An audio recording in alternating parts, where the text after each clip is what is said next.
Hello YouTube. Today's project was the Rubicon Smart Bar electronic sway bar disconnect. Uh, they're a really common problem. The motor in there shorts out, you get water in it, all types of stuff. These are super expensive, so a lot of people go and buy an Evo no limits. What it does is you hop out and you turn a knob and it unlocks your sway bar. So those are about 80 bucks. I decided to try to make one and just wanted to show you guys how to do it. Not really how to do it, but what you need to do, or see if you can even do it.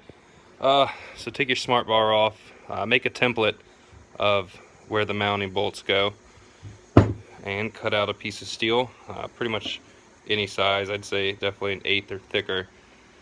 Cut it out and then drill your holes so it lines up with that, or the actual sway bar unit on the Jeep. And then you're going to drill another hole in the center where this plunger actuates the disconnect. You're going to go to the hardware store and get a little a bolt like this. I don't know what they're called, but something you can be able to turn it with. And then 1, 2, 3 nuts, and then a little spring. Usually comes in a pack. Once you do that, you're gonna pretty much you're gonna have to mess with it on the Jeep, but this nut right here is welded to the plate just to have it threaded. So I mean, this job is going to require welding. If you can't weld, I mean, I guess you could try JB weld.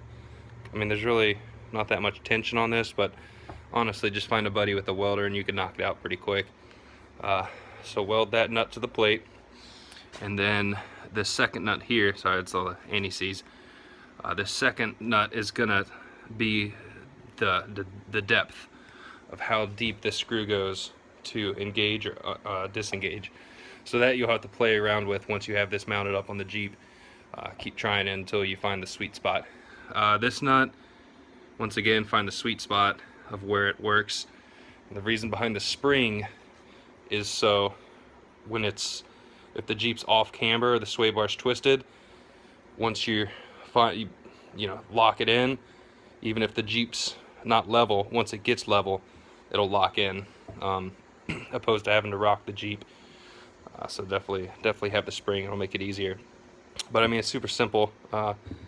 Parts are pretty cheap. I probably did this for under 10 or 15 bucks. I just tested it and it worked fine. I still have to finish painting it and make it all pretty, make a little gasket in here. But super simple. It does the job. The welds aren't pretty, they're just spot welds. But you know, those are zinc bolts, so it's not good welding to those anyways. But yeah, that's that. So but hope you guys learned something. But yeah, so threaded all the way in is going to lock the sway bar driving on the road. So find that depth first, and then unlocked is when you back it out. So when this screw gets all the way to the back, you can't turn it anymore. You're free and you can off-road. Oh, sorry, I think I got that backwards. When it's plunged, shit, I don't even remember anymore. Let me think about it. Yeah, when it pushes in, when the spring pushes in, it unlocks for off-road. When you back it out is when it's locked for the road. So yeah, super simple.